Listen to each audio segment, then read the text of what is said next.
بسم اللہ الرحمن الرحیم۔ السلام علیکم۔ خان صاحب ایک بار پھر میدان فتح کر کے واپس آ چکے ہیں۔ کل صبح 4 بجے نکلے تھے تقریباً خان صاحب۔ اسلام آباد میں ان کی پیشیاں تھیں۔ تقریباً رات 1 بجے واپس آئے۔ 10 ضمانتیں انہوں نے منظور کروائیں، جس میں anti corruption D G Khan والا کیس بھی تھا، جس کی ضمانت 14 دن کے لیے منظور ہو گئی ہے۔ بہرحال میدان فتح کر کے خان صاحب واپس آ گئے ہیں۔ عمران خان صاحب نے کچھ لوگوں کی طبیعت صاف کرنے کے بارے میں بھی بات کی ہے جو جعلی الزامات لگا رہے تھے، جس میں ایک قتل کا مقدمہ بھی ہے جو کوئٹہ والا تھا، جس میں عطا تارڑ نے خان پہ یہ الزام لگایا تھا کہ اس قتل میں ان کا مرکزی کردار ہے۔ اب ایک دفعہ تو ہمیں بھی ایسا لگا کہ اب خان کو پھانسی پہ چڑھانے کا پورا انتظام ہو چکا ہے۔ اب خان نے قانونی کارروائی کا آغاز کر دیا ہے۔ 10 ارب روپے ہرجانے کے طور پر نوٹس بھیج دیا گیا ہے، اور یہ بھی کہا گیا ہے کہ یہ جو رقم عطا تارڑ سے ان کو ملے گی یہ شوکت خانم کو دے دی جائے گی، ان کو عطیہ کر دیا جائے گا۔ اب 15 روز میں یا تو عطا صاحب معافی مانگ لیں، نہیں تو پھر کارروائی کے لیے تیار رہیں۔ دوسری طرف انتخابات کو روکنے کے لیے ہر ممکن کوشش کی جا رہی ہے، کیونکہ جیت کی کوئی امید تو ان کو نظر نہیں آ رہی۔ دوسری بات یہ کہ ہمیں امید کا ساتھ نہیں چھوڑنا چاہیے۔ انشاءاللہ اللہ تعالیٰ سب کچھ ٹھیک کر دے گا، اور جلد ہی۔ ہمارا ایک دستور ہے، ایک آئین ہے، پاکستان میں ایک عدالتی نظام ہے۔ یہ تو ممکن نہیں ہے کہ ایک شخص یا 2-4 شخص اپنے ذاتی مفادات کے لیے اس نظام سے کھیلتے رہیں، عدالتی فیصلوں سے کھیلتے رہیں، اور ان کو کوئی پوچھنے والا نہ ہو۔ یہ ہو نہیں سکتا۔ اب سازشوں کا سلسلہ تو جاری ہے، وہ تو تانے بانے بنے جا رہے ہیں، اور ہر طرح سے پوری کوشش کی جا رہی ہے کہ خان صاحب کو کسی نہ کسی طرح پھنسایا جا سکے۔ اب جو کام باجوہ صاحب نہ کر سکے وہ کام نواز شریف، مریم صاحبہ اور خواجہ آصف صاحب وہ موجودہ آرمی چیف سے کروانا چاہ رہے ہیں، اور موجودہ آرمی چیف کے لیے نون لیگ ایک انتہائی خطرناک قسم کا ہنی ٹریپ تیار کر رہی ہے، بلکہ تیار کر بیٹھی ہے، اور وہ اس ٹریپ میں آرمی چیف صاحب کو لانا چاہ رہے ہیں، کیونکہ ادارہ ان کو سپورٹ نہیں کر رہا۔ اس لیے وہ آرمی چیف کے ذریعے یہ اپنا کام کروانا چاہ رہے ہیں۔ اب ادارہ یہ کہتا ہے کہ ہمیں اسے پولیٹکس میں نہیں پڑھنا چاہیے، اس سے دور رہنا چاہیے، اور نواز شریف اور مریم صاحبہ تو نہ صرف آرمی چیف بلکہ ساری کی ساری لیڈرشپ کے بارے میں ایسے برے الفاظ استعمال کرتی ہیں، ان کو برا بھلا کہتے ہیں، اور یہ کیسے ممکن ہے کہ ہم ان سے آنکھیں چرا لیں اور ان کو ان کی مرضی کرنے دیں۔ اب پوری کوشش کی جا رہی ہے کہ مریم صاحبہ اور نواز شریف کی طرف سے کہ خان کو کسی بھی طرح سیاست سے آؤٹ کر دیں، کسی بھی طرح۔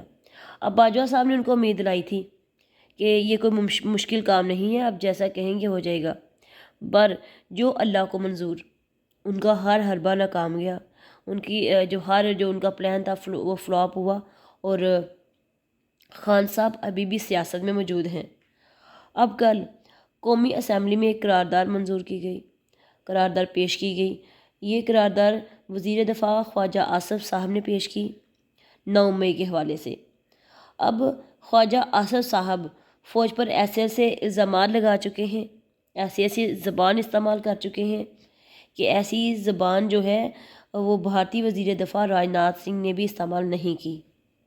مطلب ان کو اتنا برا بھلا کہا، ایسے الزامات لگائے کہ کوئی بھی لگاتے ہوئے تھوڑا سا اپنی زبان کو لگام دے گا، تو انہوں نے یہ سب کچھ کہا۔ اب وہ قرارداد پیش کر رہے ہیں۔ اب چونکہ خواجہ آصف صاحب کو باجوہ صاحب نے جتوایا تھا، کیونکہ باجوہ آصف صاحب کے جو سسر ہیں ان کے ساتھ قریبی تعلق تھے۔ اب وہ 9 مئی کے حوالے سے قرارداد پیش کر رہے ہیں۔ وہ کہتے ہیں کہ ایک جماعت اور اس کے قائد نے 9 مئی کو تمام حدود پار کر دیں، آئین اور قانون کی دھجیاں اڑا دیں، فوجی تنصیبات پر حملے کیے، اور ان حملوں سے پاکستان کے اداروں، فوجی اداروں اور ملک کو نقصان پہنچا۔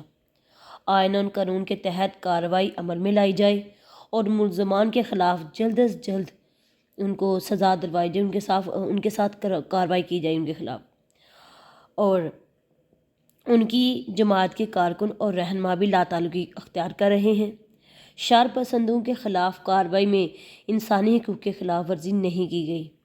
مسئلہ بھی یہی ہے۔ دنیا میں فوجی تنصیبات پر حملہ کرنے پر کارروائی کا اختیار بھی فوج کو ہی حاصل ہے۔ پاکستانی آرمی ایکٹ کے تحت 1992 کے تحت ان کو سزائیں دی جائیں۔ یہ وہی وزیر دفاع ہیں جو کہتے تھے کہ آرمی چیف کی تقرری کا اختیار بھی ادارے کو دینا چاہیے۔ اب آگے جا کے وہ کہتے ہیں کہ انہوں نے پاکستان کو کس صف میں لا کھڑا کر دیا ہے۔ وہ کہتے ہیں کہ بس ثابت ہو چکا ہے کہ جو شخص ہے، یہ جو قائد ہے اس پارٹی کا، اس کا ایجنڈا ملک دشمنی ہے اور شہداء کی توہین کی ہے اس نے، اور ان کی تنصیبات پر حملہ کر کے یا کروا کے، تو اس کو معاف نہیں کیا جائے گا، اور کوئی بھی پاکستانی شہداء کی توہین برداشت نہیں کر سکتا۔ اب یہ جو ساری جو سپیچ دے رہا ہے یہ بندہ، اس کی ساری تقریریں وہ بھی موجود ہیں جس میں انہوں نے انہی شہداء کی پامالی کی ہے، انہی کے خلاف باتیں کی ہیں، اور ایسی ایسی باتیں کی ہیں جو کہ انسان ایسے الفاظ عام طور پہ یوز نہیں کرتا۔ تو انہوں نے نہ 1965 کے شہداء کو معاف کیا، نہ 1971 کے شہداء کو معاف کیا، نہ کارگل کے دوران ہونے والے شہداء کو معاف کیا۔ تو یہ وہی خواجہ آصف ہیں جس نے کسی کو بھی معاف نہیں کیا، آج وہ ان کی حمایت میں کھڑے ہیں۔ تو ان کی پچھلی تقریریں سنیں تو ساری باتیں سمجھ میں آ جاتی ہیں۔ اب وہ کہتے ہیں کہ جو یہ آج پاکستان میں انسانی حقوق کی بات کرتے ہیں، انہیں غزہ نظر نہیں آتا، یعنی غزہ کے انسانی حقوق کو اپنے انسانی حقوق کے ساتھ ملا لیا۔ انہوں نے مان لیا کہ جس طرح وہاں ظلم و ستم ہو رہا ہے، یہاں بھی ویسا ہی ہو رہا ہے، مگر عالمی جو برادری ہے ہمارے ظلم ستم پر غور نہ کرے، وہ وہاں پر غور کرے، ہمیں جو ہم کر رہے ہیں وہ کرنے دے۔ یہ بات مان لی خواجہ آصف صاحب نے۔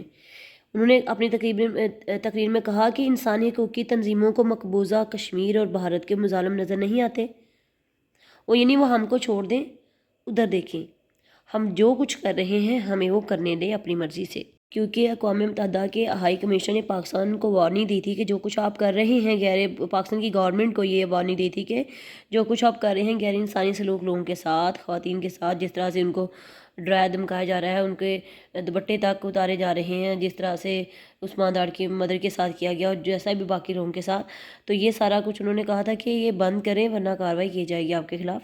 تو اس لیے خواجہ آصف صاحب نے یہ ساری باتیں کی۔ خواجہ آصف صاحب نے کہا پاک غزہ کو دیکھیں، مقبوضہ کشمیر کو دیکھیں، ہمارے ملک کی طرف نہ دیکھیں، ہم خود اپنے مسئلے ہینڈل کر لیں گے، ہمیں جو کرنا ہے، جو ہم نے ظلم ستم کرنے ہیں وہ ہمیں اپنی مرضی سے کرنے دیں۔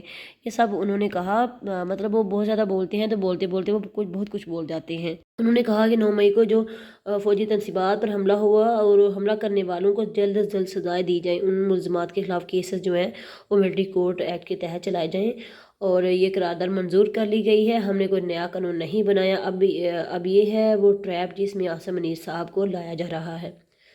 وہ چاہتے ہیں کہ جو کام باجوہ صاحب نہ کر سکے وہ عاصم منیر صاحب کریں۔ اب یہ ان کو اسی ٹریپ میں لانے کی کوشش کر رہے ہیں 9 مئی کا حوالہ دے کر۔